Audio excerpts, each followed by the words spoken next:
My friends, it's happening. Major bank outages at Canada's biggest banks are currently happening during a massive bank run. This is happening in response to Trudeau, who shut down and seized the bank accounts of anyone supporting the Freedom Convoy 2022 Freedom Truckers protest. They've been seizing bank accounts, shutting people down, taking away their money. And now, the Canadian people no longer have faith in the system. They're withdrawing all their money and the banks are being shut down. Hello everyone, this is Mr. Obvious, and today on the internet, we need to talk about the crazy things happening in Canada right now. My friends, one of the breaking stories is the GiveSendGo hack. Very, very serious, as many people who donated had their names doxed and released to the public. You even had the Washington Post contacting people, asking them, why did you donate to the Freedom Convoy? A soft threat, no doubt. But more than that, you have the GiveSendGo CEO demanding a criminal probe into the hackers responsible, calling it a highly coordinated political doxing. My friends, it may be that Canada itself hired the hackers who attacked GiveSendGo. Now we're going to get into all this, but before we do, remember to smash that like button, subscribe to the channel, hit the bell icon for updates for future content, and if you like the work that I'm doing, please share these videos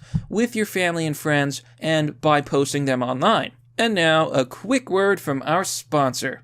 Introducing Webull. Webull is a cryptocurrency and trading app where you can buy and sell cryptocurrency and stocks. Open an account with Webull and deposit any amount of money, and you could get up to 3 free stocks worth all the way up to $3,300. Folks, it's basically free money. There's also a $5 crypto bonus when you make your first cryptocurrency trade. Join Webull today and get your 3 free stocks by clicking the link down below. And we're back. Alright folks, let's jump right in.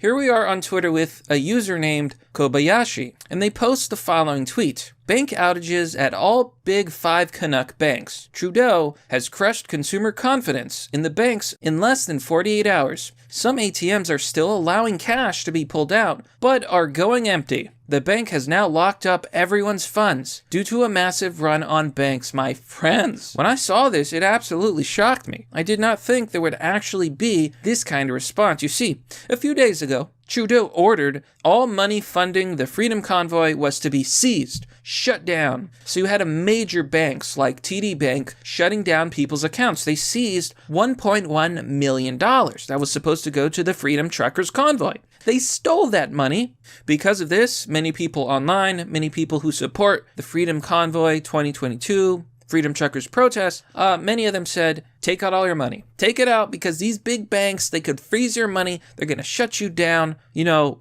if you care about freedom, get that money, right? Get your money back. And this has also pushed a lot of people to realizing, wow, cryptocurrency. You see, they could shut down your bank account. But if you have your own private wallet filled with Bitcoin or Ethereum or cryptocurrency, well, it's a lot harder for them to actually touch that money. They can't shut it down. It's your own wallet. And if you own the keys, it's all yours, baby. But yeah, okay, this has turned into a really big deal. We can see here in these charts that all of these major banks, RBC, Scotiabank, BMO, all of them are reporting major outages in the last 24 hours.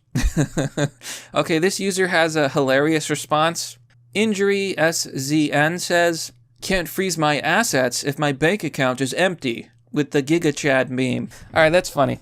But I want to talk about GiveSendGo and this major hack, because this is actually turning into somewhat of a pretty big story. Here on Fox News, Canada Freedom Convoy, GiveSendGo demands an FBI probe into hackers, alleging a highly coordinated political doxing. GiveSendGo founder says the Freedom Convoy hackers are terrorists who are instilling fear. So, as many of you have probably heard, after GoFundMe shut down the Canadian Freedom Convoy campaign, they tried to steal like $10 million from people. So GiveSendGo was the alternative. The Freedom Convoy started a campaign on GiveSendGo, and so far, over $9 million have been raised. Now recently, there was a hacking attack, and the page went down.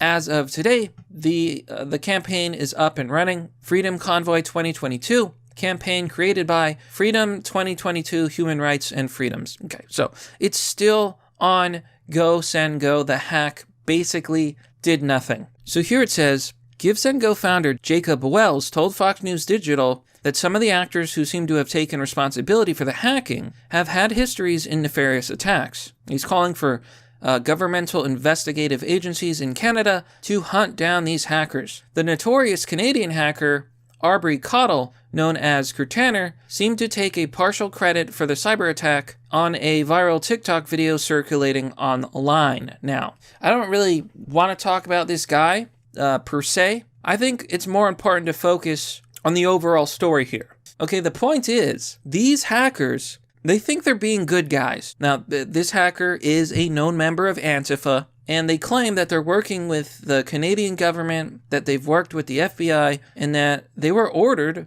basically, to do this hack. But guess what? It is not working. If anything, this hack is actually backfiring massively. I want to show you some posts. Here on Twitter with Aaron C. Davis, an investigative reporter with the Washington Post. Now listen to what they say, and we're going to get into the Washington Post because they're doing some very, very dirty things. Here he says, update. The hack of the Christian fundraising website GiveSendGo has not deterred donors, but perhaps emboldened them to continue using the site to send money to the organizers of the Canadian trucker convoys. Donations are up 1.2 million since the site came back online yesterday. Ooh, he's so mad. He's coping and seething. Because despite the fact that GiveSendGo was hacked, like by these groups, by these Antifa hackers, and that the donors were doxxed, it's actually making people double down, saying, you know what, screw you. You want to dox me, you want to stop freedom, you want to support tyranny, I'm going to donate even more money. A user named Wammer says, not sure how much more is needed to prove where journalists stand, and it ain't on the people's side. Check this out. Here on Twitter with Segor Ingetti, co-host of Breaking Points on, the Realignment podcast. Cool. Okay, he goes on to say, the Washington Post is contacting people whose donations info was leaked and who gave as little as $40 to truckers to ask them why they did so. Email provided to me by a source. So he posts the following screenshot showing that Washington Post journalists are going around to harass people on the docs list. Remember, this list was gotten from the GiveSendGo hack. It is an illegal document, and, they can say that it was leaked. These are hacked materials. So why are these journalists allowed to be on Twitter who has said they don't support hacking? Well, I think we all know why, because these people are all on the same team. So, of course, they'll never do anything about it, but we can call them out. Let everyone know whose side they're really on, because it's not with the people, it's not for freedom, and I think that we all know it. So, again, I could go on a whole spiel about this Aubrey Cottle guy, but I don't want to detract from the main story here, right? This is not about him. This is the way I look at it. If you're out there being a hacker, well, first of all, you're committing a federal crime, but that aside, you have this guy, this hacker, in his viral TikTok video, and he's acting like an anime character.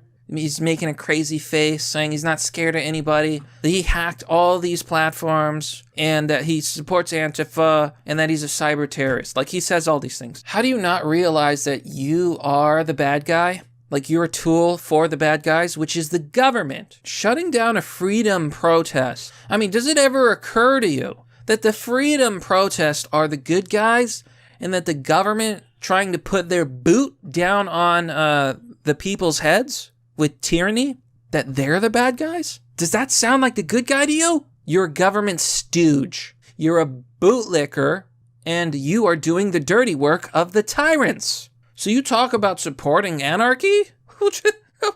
Okay, well, I'll do anything the government says. I'm a lapdog for the government. Thank you, master.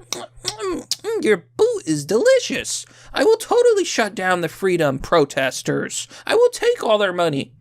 Thank you, master.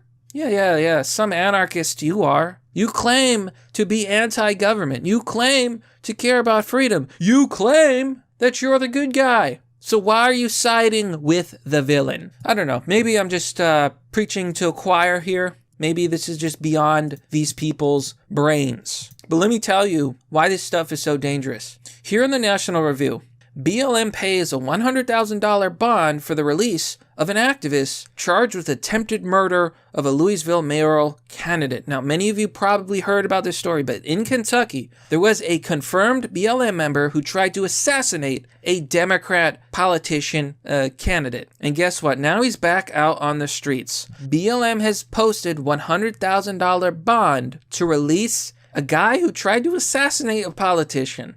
Here the story says, the Louisville, Kentucky chapter of Black Lives Matter raised and paid a $100,000 bail Wednesday for the release of a jailed activist who was charged with an attempted murder of a mayoral candidate.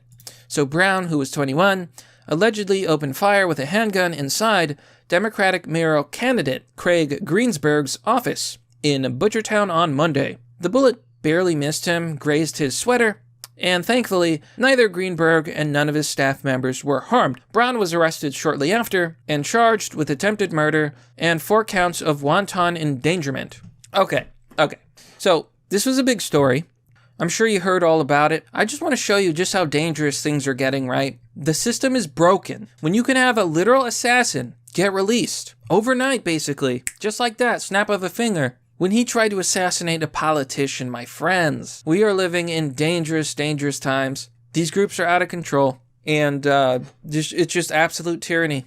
I would like to end this on a positive note, but breaking story on Newsweek, yet another Canadian towing company is choosing to ignore Trudeau and refusing to disrupt the trucker protests. So my friends, let's get one thing straight. The people support the freedom truckers. I think it's that simple. But that, my friends, is merely the obvious. Well, that's all for now, folks. What do you think about this story? Let me know by commenting down below in the comment section. As always, support the channel by joining me on Patreon or Subscribestar, as this channel is currently not monetized. It is supported by viewers like you. Anyways, thanks for watching, folks. I'll see you all next time.